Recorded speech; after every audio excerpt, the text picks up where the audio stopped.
আসসালামু আলাইকুম, welcome my new another blog. আর আজকের ব্লগটি হইতেছে একটা ফুটবল টুর্নামেন্টের আয়োজন করা হয়েছে। ফুটবলটা শুধুমাত্র দুইজন খেলবে আর দুজন প্ল্যান্টি খেলবে। যে আজকে জিতে যাবে সে পেতে পারে একটা আকর্ষণীয় পুরস্কার ইনশাল্লাহ। তাই দেখা যাক আমার সাথে কে আছে। দুজন আমার সাথে, একজন আছে রাহাত, আর একজন আছে সোহেল। সোহেলের দিকে আসো। ওই সোহেল, এই দুজনে হইতেছে আমাদের আজকের প্রতিযোগী। তা দেখা যাক তারা যে জিততে পারবে সে আজকে হবে আমাদের উইনার। তা আমি একজনকে জিজ্ঞাসা করি যে তাদের অনুভূতিটা কি। রাহাত, তুমি কি আজকে জিততে পারবে? জিতেই ছাড়ব। আচ্ছা, তাহলে আমি এখন সোহেলের কাছে যাই, দেখি সোহেল কি বলে। সোহেল, তুমি জিততে পারবে না আজকে? আমি তো অবশ্যই জিতবো। ও আচ্ছা, দুজনেরই প্রিপারেশন দেখতেছে অনেক ভালো। তা দেখি আজকে তাদেরকে 5 টাকা শুট দেওয়া হবে। যে জিততে পারবে সে পেয়ে যাবে আকর্ষণীয় একটা পুরস্কার। তা চলেন খেলা শুরু করা যাক। গোল তো আমায় দিতেই হবে। আমি তো ধরে ফেলাম।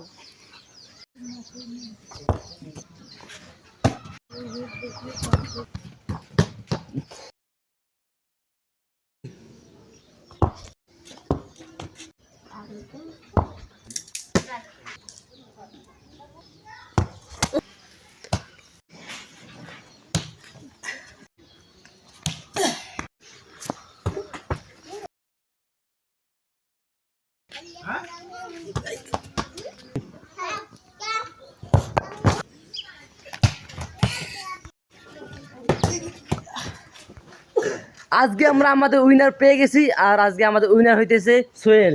সোহেল, তুমি এদিকে আসো। তুমি যে জিততে পেরেছো, তোমার জিতার পর তোমার অনুভূতিটা কি একটু বলো।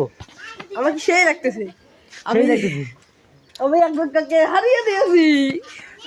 রাহাত, তুমি এদিকে আসো। তুমি যে হারিয়ে গেছো, তোমার অনুভূতিটা কি একটু বলো। হেরেছে তো কি হয়েছে, সামনের বার তো আমি জিতবো। যাক, আমি তার কনফিডেন্সকে সম্মান জানাই। আর আজকের ব্লগটি এই পর্যন্ত শেষ। আর এখন আমি তাদেরকে পুরস্কার দেবো, এটা কিন্তু ক্যামেরার আড়ালে।